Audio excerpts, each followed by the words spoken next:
நண்பர்கள் அனைவருக்கும் வணக்கம். ஒரு 2 நாட்களுக்கு முன்னாடி நம்ம தமிழக முதலமைச்சர் எம்.கே. ஸ்டாலின் ஐயா அவர்கள் நம்ம டி நகர்ல கட்டப்பட்டு வந்த ஸ்டீல் பிரிட்ஜை இனாகரேட் பண்ணியிருக்காரு. சவுத் உஸ்மான் ரோடையும் சிஐடி நகர் மெயின் ரோடையும் கனெக்ட் பண்ற இந்த பிரிட்ஜை கிட்டத்தட்ட ஒரு 164 கோடி ரூபாய் செலவுல கட்டியிருக்காங்க. இந்த பிரிட்ஜ் தான் நம்ம சென்னை நகர்ல கட்டப்பட்ட முதல் ஸ்டீல் பிரிட்ஜ் ஆகும். இந்த பிரிட்ஜுடைய ஒர்க் ப்ராக்ரஸ் ஆனது எப்படி போயிட்டு இருந்தது அப்படின்றத லாஸ்ட் 2 இயர்ஸை நம்ம கவர் பண்ணி போட்டுட்டு இருந்தோம். அண்ட் ஃபைனலி இந்த பிரிட்ஜ் மேலே இப்போ நம்ம டிரைவ் பண்ணிட்டு இருக்கோம்.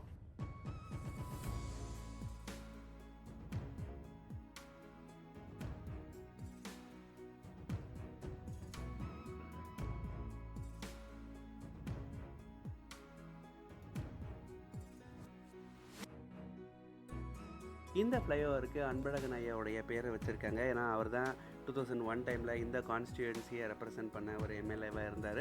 ஸோ அவருடைய நினைவாக இந்த பிரிட்ஜுக்கு அன்பழகன் ஃப்ளைஓவர் அப்படின்ற மாதிரி வச்சுருக்காங்க. இந்த பிரிட்ஜுடைய ஒர்க் ப்ராக்ரஸ் போடும்போது இந்த பிரிட்ஜை இப்படி கட்ட போகிறாங்க அப்படி கட்ட போகிறாங்க அப்படின்னு சொல்லி நிறைய விஷயங்கள் ஷேர் பண்ணியிருந்தேன்.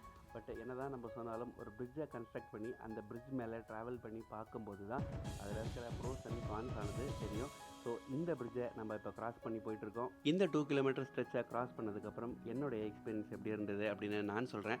நீங்களும் கண்டிப்பாக டி நகர் பக்கம் வந்தீங்க அப்படின்னா இந்த பிரிட்ஜ் மேலே ட்ராவல் பண்ணி பாருங்கள். உங்களுக்கு டைம் சேவ் ஆகுதா, நிஜமாகவே இது யூஸ்ஃபுல்லான ஒரு ப்ராஜெக்டா இல்லையா அப்படின்றத நீங்களும் கமெண்ட் செக்ஷனில் சொல்லுங்கள். as we travel over the bridge, இந்த பிரிட்ஜோடைய ஸ்பெசிஃபிகேஷன்ஸ் பற்றி சொல்கிறேன். இந்த பிரிட்ஜோடைய வித் ஆனது பார்த்தீங்கன்னா கிட்டத்தட்ட ஒரு 8.4 மீட்டர்ஸ் அப்படின்ற அளவில் அமைச்சிருக்காங்க.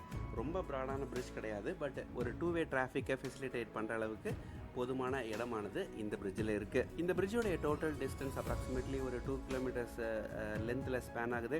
அதே மாதிரி கிட்டத்தட்ட ஒரு 53 பில்லர்ஸை யூஸ் பண்ணி, அதாவது 53 பில்லர்ஸ்க்கு மேலே தான் இந்த பிரிட்ஜ் ஆனது இப்போது நம்ம போகிற இந்த பிரிட்ஜ் ஆனது நிற்கிது. இந்த பிரிட்ஜை கட்டுறதுக்கு கிட்டத்தட்ட 3800 டன் ஸ்டீலை பயன்படுத்தியிருக்காங்களாம். நான் ஏற்கனவே சொன்ன மாதிரி நம்ம சென்னை நகரில் கட்டப்பட்ட முதல் ஸ்டீல் பிரிட்ஜ் இதுதான்.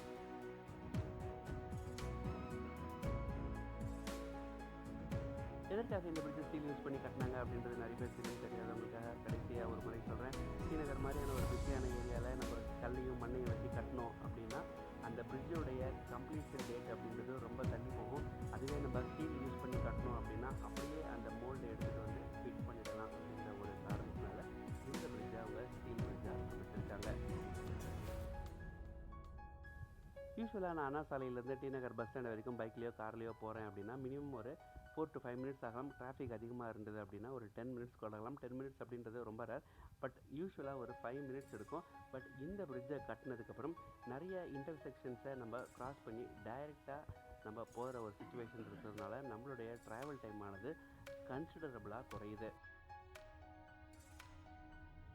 South Usman road Burkit road junction ஆகட்டும், இல்லைனா மேட்லி ரோடு அந்த பர்கிட் ரோட் ஜங்ஷன் ஆகட்டும், இல்லைனா South Usman Road South West Boag Road junction ஆகட்டும், இல்லை நியூ போக் ரோட் ஜங்ஷன் ஆகட்டும், இந்த எல்லா ஜங்ஷன்ஸையுமே நம்ம அட்ட ஸ்ட்ரெச்சில் கிராஸ் பண்ணி போயிட்டுருக்கோம். இதனால் நம்மளுடைய ட்ராவல் டைம் ஆனது கன்சிடரபுளாக குறையுது. டி நகர் பஸ் ஸ்டாண்ட் வரைக்கும் போகிறதுக்கே ஒரு 5 மினிட்ஸ் ஆகும் அப்படின்னு சொன்னேன். இங்கேருந்து விவேக்ஸ் இல்லைனா ஹபிபுல்லா ரோட், பசுல்லா ரோடு வரைக்கும் போகிறதுக்கு எவ்வளோ நேரம் ஆகும்னா மினிமம் 15 to 20 மினிட்ஸ் ஆகுது எடுக்கும். டி நகர் டிராஃபிக் ரொம்ப பீக்காக இருந்தது, ஃபெஸ்டிவல் சீசனாக இருந்ததுன்னா சொல்லவே வேணாம், அரை மணி நேரம் கூட எடுக்கும். பட் இந்த பிரிட்ஜை கட்டினதுக்கப்புறம் ட்ராவல் டைம் கன்சிடரபுளாக குறைஞ்சிருக்கா அப்படின்னு கேட்டால் ஆமாம், குறைஞ்சி தான் இருக்குது. இப்போ நீங்கள் பார்க்குறீங்க இந்த பிரிட்ஜை நான் ஒரு 4 to 5 மினிட்ஸில் கிராஸ் பண்ணிட்டேன். எக்ஸாக்டாக சொல்லணும் அப்படின்னா சிஐடி நகரில் ஆரம்பித்த நான் இந்த பிரிட்ஜோடைய எண்டை முடிக்கிறதுக்கு ஒரு 4 மினிட்ஸ் தான் ஆச்சு. அதாவது அந்த பிரிட்ஜோடைய எண்டிங் பாயிண்ட்டை ரீச் பண்ணுறதுக்கு 4 மினிட்ஸ் ஆச்சு. இந்த பிரிட்ஜை பொறுத்தவரையில் 2 பிரிட்ஜை வந்து அவங்க லிங்க் பண்ணியிருக்காங்க. ஸோ இப்போ புதிதாக கட்டப்பட்ட ஒரு பிரிட்ஜ், ஏற்கனவே இருந்த பிரிட்ஜ், இந்த 2 பிரிட்ஜையும் கனெக்ட் பண்ணி நம்ம ட்ராவல் டைமை ஒரு 20 to 25 மினிட்ஸ்லேருந்து ஒரு 4 to 5 மினிட்ஸ்க்கு குறைச்சிருக்காங்க.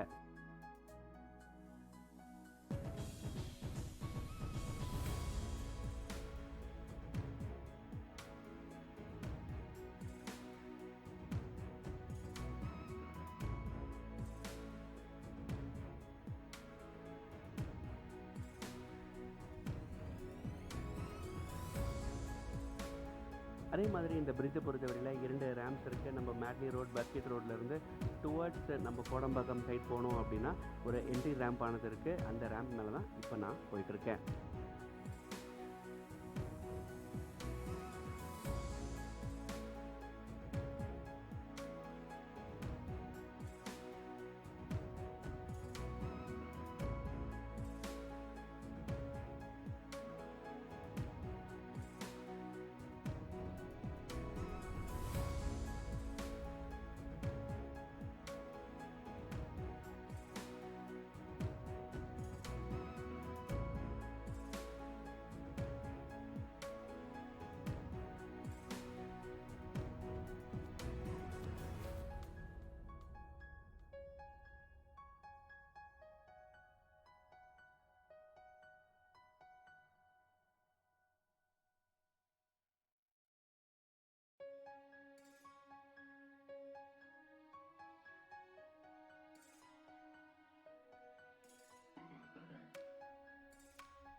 அதே மாதிரி கோடம்பாக்கம் சைட்லேருந்து டுவர்ட்ஸ் டி நகர் பஸ் ஸ்டாண்டு வர சைடில் ரேம்ப் இருக்கா அப்படின்னு கேட்டால் அந்த பக்கத்துலேயும் ஒரு ரேம்ப் ஒன்று அமைச்சிருக்காங்க. இந்த ரேம்ப் எங்கே தொடங்குது அப்படின்னா ரங்கநாதன் ஸ்ட்ரீட்டுக்கு கொஞ்சம் முன்னாடி இந்த ரேம்ப் ஆனது தொடங்குது. இந்த பிரிட்ஜோடைய மிக முக்கியமான நோக்கமே டிராஃபிக் ஜாம்ஸை தடுக்கணும், டி நகர் பகுதியில் ஏற்படுற அந்த டிராஃபிக் கன்ஜெஷனை குறைக்கணும் அப்படின்றது தான் இந்த பிரிட்ஜோடைய மிக முக்கியமான நோக்கமாக இருக்குது. அந்த பர்பஸ் சர்வ் ஆச்சா அப்படின்றத இப்போ நான் டி நகர் பஸ் ஸ்டாண்ட் வழியாக போய் காட்டுறேன், உங்களுக்கு க்ளீனாக தெரியும்.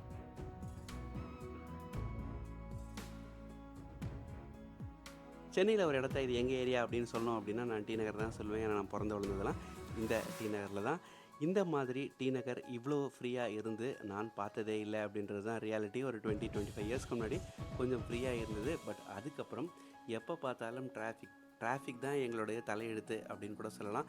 அந்தளவுக்கு மிக அதிகப்படியான டிராஃபிக் கன்ஜெஷன்ஸு, டிராஃபிக்னால் ஏற்படுற பிரச்சனையை நாங்கள் சந்தித்து வந்தோம். பட் இந்த பிரிட்ஜானது வந்ததுக்கப்புறம் நிஜமாகவே டி நகரில் தான் நான் போகிறேனா அப்படின்ற டவுட் எனக்கு ஏற்பட்டிருக்கு. தினமும் இந்த சாலை வழியாக 40,000 50,000 பேர் பயணிக்கிறாங்க. டி நகர் பகுதி மக்களுக்கு டிராஃபிக் அப்படின்றது ஒரு பெரிய சாபமாக இருந்த ஒரு நிலையில் இந்த பிரிட்ஜோடைய கன்ஸ்ட்ரக்ஷன் முடிஞ்சு பொதுமக்கள் பயன்பாட்டிற்கு வந்திருக்கிறது பெரிய ஒரு ரிலீஃப் அப்படின்னு தான் சொன்னோம். டி நகரில் வரக்கூடிய அடுத்த ப்ராஜெக்ட் என்ன, மேலும் ஒரு பிரிட்ஜ் டி நகரில் வரலாமா போன்ற பல்வேறு விஷயங்களை நம்ம அடுத்தடுத்து வீடியோவில் பார்ப்போம். இதே மாதிரி நம்ம சென்னையிலேருந்து தகவல்களுக்கு மறக்காமல் நம்ம சேனலை சப்ஸ்கிரைப் பண்ணி வச்சுக்கோங்க. நன்றி, வணக்கம்.